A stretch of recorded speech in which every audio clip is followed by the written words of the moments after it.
Olá, eu sou Igor Alcântara e este é mais um vídeo de ciência de dados para o meu canal. E antes de a gente começar com o vídeo de hoje, não esqueça de curtir este vídeo e também conheça o meu site, o igoralcantara.com.br, onde você pode ter mais informações sobre mim e principalmente sobre os meus cursos e workshops online na área de ciência de dados. Hoje nós vamos mostrar um exercício, um exemplo que a gente trabalha com um conceito chamado de Extreme Boosting Gradient, ou melhor, Extreme Gradient Boosting. E para fazer como eu tenho feito nos meus últimos vídeos, ao invés de digitar o código que acaba demorando mais tempo, eu vou simplesmente colar o código que eu já tenho pronto. Assim a gente consegue fazer vídeos mais curtos e diretos. Também não vou me aprofundar muito nas discussões, porque algumas pessoas estão reclamando de vídeos muito longos. Então, começando, vamos lá. Como vocês sabem, a gente está aqui no RStudio, né, para trabalhar com esse tipo de algoritmo. Inclusive, esse exercício aqui e esse data frame são partes, né, de um dos meus workshops, um workshop que eu falo sobre a introdução de Machine Learning. Bom, primeiro coisa de tudo, eu vou carregar os pacotes do R que eu vou trabalhar nesse exercício. No caso, são esses pacotes Useful, o coffplot, o XGBoost, o Magritte e o digraphs. E eu vou carregar eles usando uma técnica um pouco diferente. Ao invés de usar simplesmente o comando library e chamar cada uma dessas aqui, eu vou colocar numa lista, né, num vetor, o nome de todos os pacotes. Vou chamar essa lista aqui de packages. E aí eu vou usar a biblioteca PureR, que é uma biblioteca que a gente usa para trabalhar para melhorar e otimizar a forma como a gente trabalha com funções. E eu vou usar uma função do PureR chamada walk, que o walk basicamente você passa uma função para ele e você passa uma lista de parâmetros, uma coleção, um vetor, alguma coisa, e ele vai executar essa função passando como parâmetro o que estiver aqui. É bem parecido com o apply, sapply e tal, mas ele é mais simples de usar neste caso. Então, se eu executo essas duas linhas aqui, então ele vai carregar para mim os pacotes que eu preciso. E para esse exemplo eu vou usar um dataset muito conhecido, que é o dataset do Manhattan. Então eu tenho aqui 3 datasets que eu já previamente separei eles, né? Que tem então minha dataset de treino, de teste e validação. Então eu vou carregar eles aqui, eles estão salvos como arquivos RDS, né? Bom, e esta daqui é a minha fórmula. Se a gente for dar uma olhada nesse dataset aqui do Manhattan, então deixa eu abrir aqui, por exemplo, o train aqui. Eu tenho informações de propriedades na ilha de Manhattan, em Nova York, com diversas informações, não só o valor total dessa propriedade, né, qual é o valor total dela, mas qual que é o valor, qual que é a área dela, por exemplo,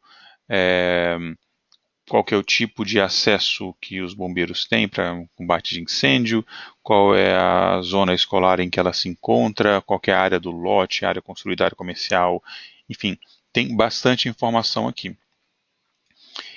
E o que eu vou querer prever nesse meu algoritmo é uma informação que ela é categórica, ou seja, uma informação textual, que é um campo aqui que fala se aquele prédio ele está num distrito histórico ou não. Então o campo é esse Historic District. Então eu já vou trabalhar com um problema de classificação. Então eu vou criar aqui a minha fórmula, né? Então a minha fórmula aqui vai ser basicamente eu quero prever o Historic District, né, baseado em todos esses campos. Claro que são a maioria dos campos lá que eu selecionei. Claro que no final a gente vai ver que o algoritmo ele vai selecionar aqueles com mais relevância. E eu não quero incluir a linha lá de intercepção no intercept, então botando aqui o -1 no final. Então eu vou executar isso aqui, criei a minha fórmula. Se você nunca trabalhou com fórmulas antes no R, se eu verificar aqui qual que é a classe deste objeto, você vai ver que ele vai dizer que é uma fórmula. E aí, em vez de escrever esse negócio em todos os meus algoritmos, eu simplesmente me referencio à fórmula. Bom, Os algoritmos que a gente vai trabalhar agora, que pertencem à biblioteca XGBoost, você não consegue passar um data frame como parâmetro, você precisa passar uma matriz com os valores das suas variáveis independentes e uma outra matriz com os valores da sua variável dependente, ou seja, uma matriz com os valores do seu input e uma matriz com os valores do seu output, que vão ser usados para treinar o seu algoritmo. E ainda bem que a gente tem um pacote useful, e no pacote useful a gente tem as funções buildX e buildY. Então, eu vou construir a minha matriz X e minha matriz Y. Minha matriz X, eu basicamente vou passar qual que é a minha fórmula, então automaticamente ele vai saber o que são os meus inputs, né? Vai construir, então, vai pegar o meu X, né? Que vai ser basicamente tudo que está depois aqui do til. Esse aqui é a fonte de dados que eu estou usando. O contrast false, eu estou colocando isso daqui para ele não tirar a coluna de referência quando a gente está trabalhando com dummy variables. Basicamente, explicando aqui, não me delongando muito, quando você tem uma coluna que ela não tem valor numérico, ela é valor textual, vou pegar, por exemplo, lot type, então tem inside, corner, connecting, etc. O que ele vai fazer é criar dummy variables, então basicamente vai criar uma coluna chamada lot type inside, lot type corner, lot type connecting, etc, etc, etc. E aí ele vai colocar um valor 0 ou 1, indicando se aquela linha tem esse valor ou não. Só que, por padrão, ele não vai incluir todos os valores, ele vai deixar um valor de fora. E esse valor ele vai entender que esse valor é o valor existente quando todas as outras colunas tiverem o valor zero, ou seja, se tudo for falso, então aquele que eu não coloquei é verdadeiro. A gente chama essa coluna que é eliminada de baseline. Então, quando você bota contrast false, ele não vai eliminar o baseline, você inclui o baseline, ou seja, vai ter todas as colunas. E o sparse true, eu vou criar uma matriz esparsa, enfim, os valores foram em brancos ou em zero, em vez de colocar na matriz branco ou zero, ele vai simplesmente colocar nulo, então a gente salva um pouquinho de memória aí. Já para o meu matriz y, eu não preciso desses dois valores, então ela é mais simples construir.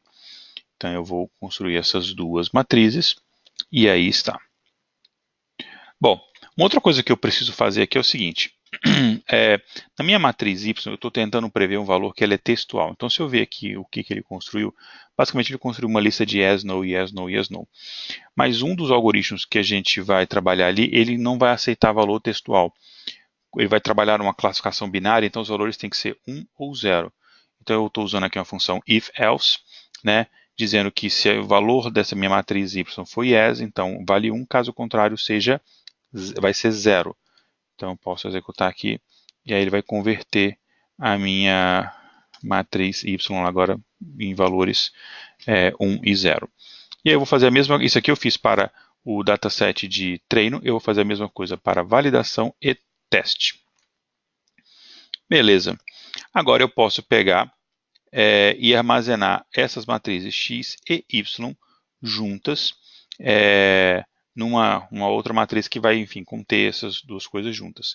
E como é que a gente vai fazer isso? Bom, eu tenho aqui a minha matriz x e minha matriz y de treino, então eu vou armazenar as duas numa matriz única usando a função dmatrix, né? xgb.dmatrix, que é do pacote do XGBoost. Então, quando eu passo aqui a informação data, o que ele está pedindo aqui é a matriz dos valores x, e label, né, o rótulo, que é uma terminologia mais da área da estatística, você vai passar o que ele vai classificar, o que ele vai tentar encontrar como classificação, ou seja, o seu output, que é no caso a matriz y. Então, se eu executar isso daqui, ele vai criar essa matriz, e se eu mandar mostrar os valores dessa matriz aqui, ele vai dizer que, olha, ela tem essa quantidade de linhas e colunas. Se eu ver a classe aqui, que tipo de objeto é esse, vai ver que é um XGB Dmatrix, que é o que a gente acabou de criar. Bom, eu fiz isso aqui para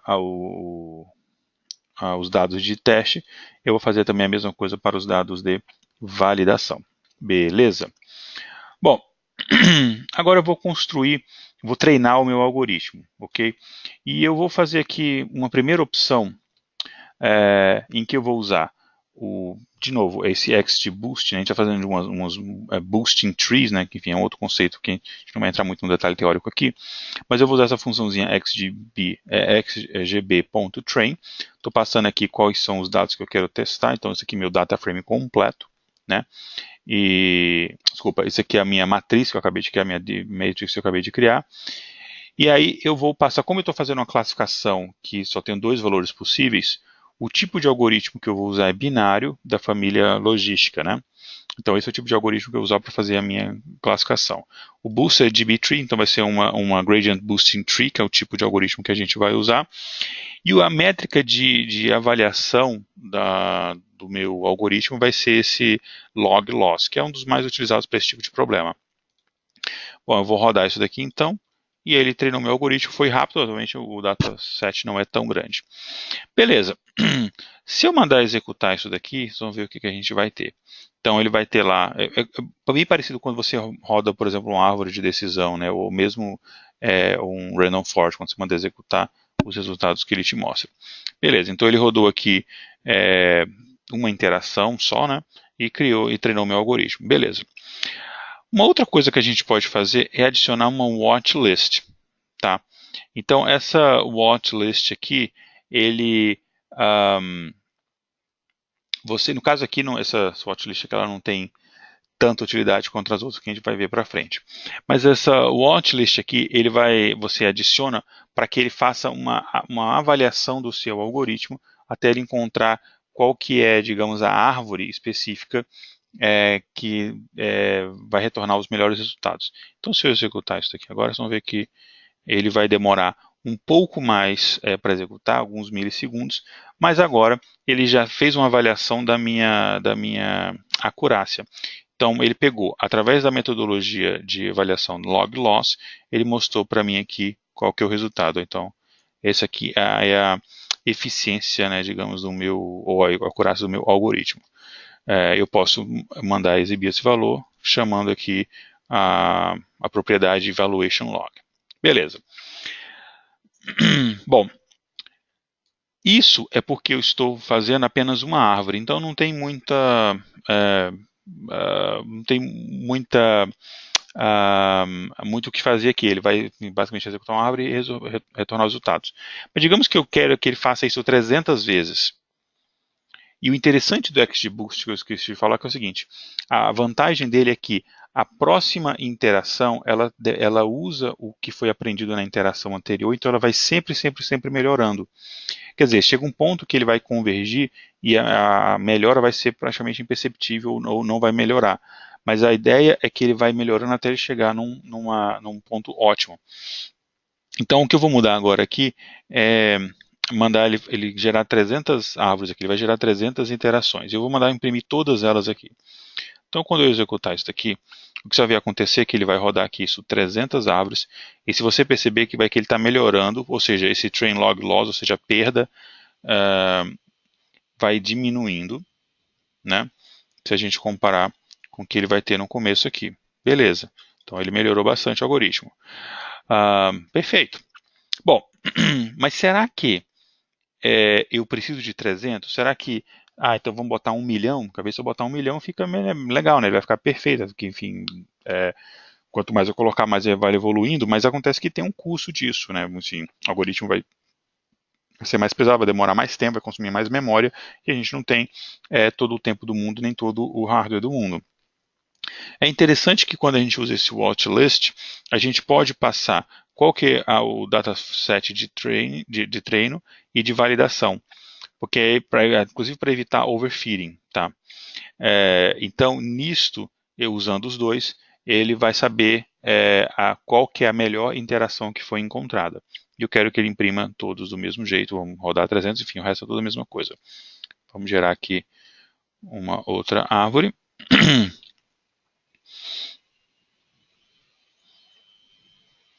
Vocês vão percebendo que ele rodou aqui no final, e você vê que o log loss da base de treino, ele vai se reduzindo, e o log loss da validação, ele vai reduzindo, e chega um ponto que ele começa a aumentar. O ponto em que ele para de reduzir e começa a aumentar é o ponto que a gente está caminhando para o overfitting. Ou seja, é o ponto que a gente está deixando o nosso algoritmo tão treinado para a base de treinos que ele vai se comportar muito ruim no mundo real. Então, por isso que é interessante você fazer treino e depois fazer também uma validação. A gente pode usar a função digraph para ver isso num formato gráfico. Então, a gente vai ver aqui, isso que a gente acabou de ver num formato gráfico. Tá? Isso é um típico, indicativo de quando você vê o resultado de treino continuar a melhorar e de validação começar a piorar, é naquele ponto que a gente começou a overfit, então a gente teria que parar ali. Bom, vamos rodar mais para ver, em vez de rodar 300, vamos rodar 1000 interações. Só que em vez de mostrar todas as interações, as 1000, eu quero mostrar de 10 em 10. Tá? Mesma coisa, só que agora eu vou mostrar de 10 em 10. Vamos ver aqui, agora eu vou rodar 1000.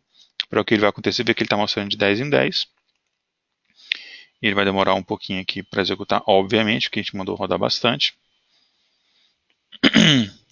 E assim ele vai. E aí eu vou identificar o ponto em que ele começou a dar um overfitting. E aí a gente pode definir, então vamos rodar determinada quantidade de árvores. Só que aí, isso é uma coisa que aí você poderia mudar o N rounds. Mas isso é uma coisa que a gente teria que fazer manualmente. Tem uma forma melhor de fazer isso, que a gente vai ver daqui a pouquinho. Vamos ver a mesma coisa aqui no gráfico. Muito semelhante, né? Tem um determinado ponto em que eles começam a se separar. Isso é um indicativo de overfitting. Bom, vamos agora fazer a mesma coisa que a gente fez antes, só que eu vou adicionar um parâmetro aqui, que é esse Early Stopping Rounds. Quer dizer o seguinte, se depois de 70 interações ele não melhorar, ele continuar dando overfitting, então ele vai parar e vai desistir, ele não vai até o final. Então, ele vai rodando aqui. Então ele chegou aqui, ele foi até o 71, não teve melhora, então ele parou aqui no 71. E aí no final ele identificou que a melhor interação foi nessa árvore 3, foi a melhor interação que ele encontrou. E o gráfico, enfim, no final a gente vai ter um resultado parecido. Beleza? Bom, vamos agora usar, eu quero mostrar isso de uma outra forma, um gráfico não é tão útil assim, mas deixa eu mostrar aqui uma outra forma de visualizar o comportamento desse XGBoost, né? E você precisa instalar aqui um pacote chamado Diagrammer, ok? Então, vamos rodar isso daqui.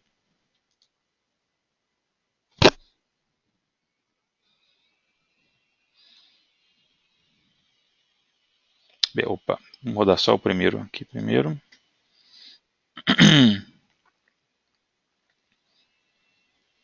Então, basicamente, o que ele vai mostrar aqui são as árvores que foram criadas. Vê que ele é difícil, né?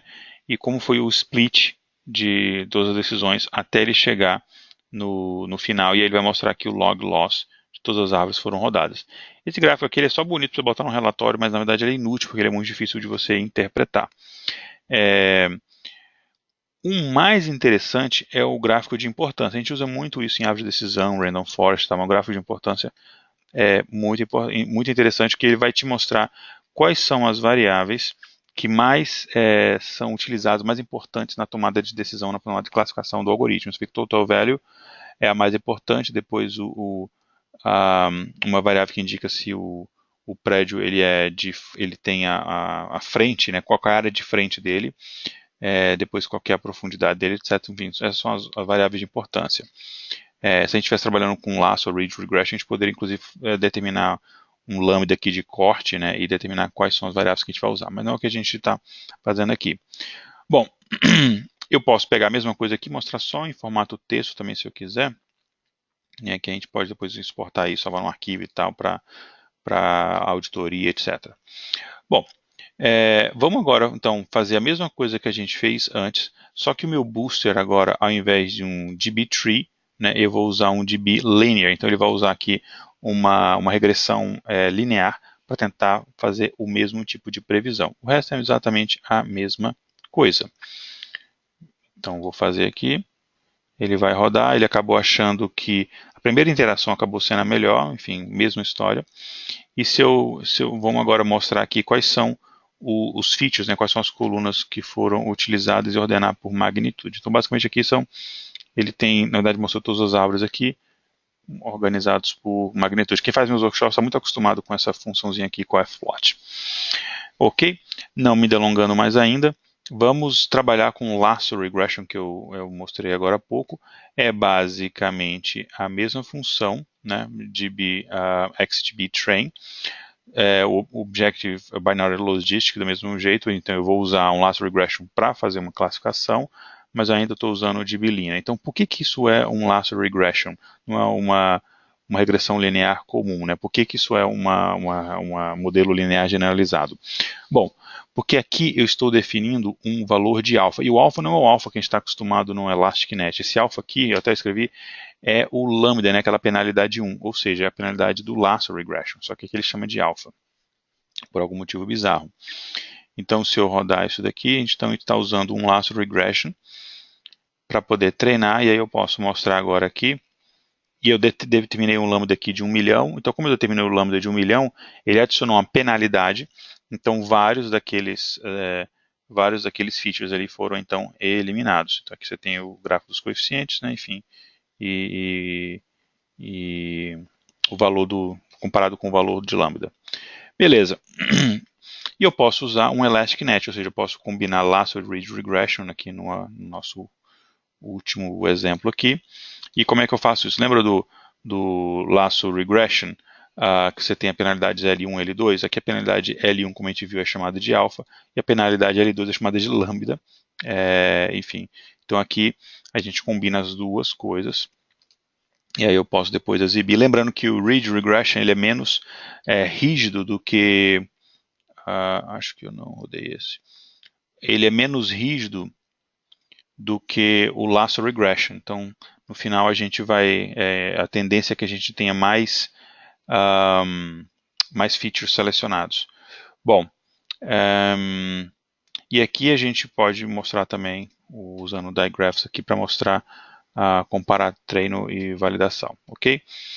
Agora, vamos mostrar, a gente tinha feito aqui nesse nosso exemplo aqui, 7, no nosso modelo 7 aqui, a gente usou uma regressão linear simples, e nesse 9 a gente usou um ElasticNet. Vamos comparar o evaluation log dos dois. Se a gente olhar no evaluation log dos dois, o ElasticNet, que normalmente a gente tem uma performance melhor, ele está pior do que o Regression Tree. Por quê? Bom, a resposta, para finalizar nesse vídeo, inclusive, é porque quando isso acontece, é porque a gente descobre que a relação entre os inputs e outputs não é linear. Ela é um pouco mais complexa do que isso. Então, no caso aqui, eu ficaria mesmo com um booster do XGBoost. Ficaria com uma árvore mesmo, ao invés de uma regressão linear, ok? É isso, espero que vocês tenham gostado do vídeo. Tentei fazer ele o mais curto possível. Se tem alguma dúvida, alguma pergunta, deixe aí nos comentários, indique para os seus amigos e tal. E é isso aí, obrigado e até o próximo vídeo.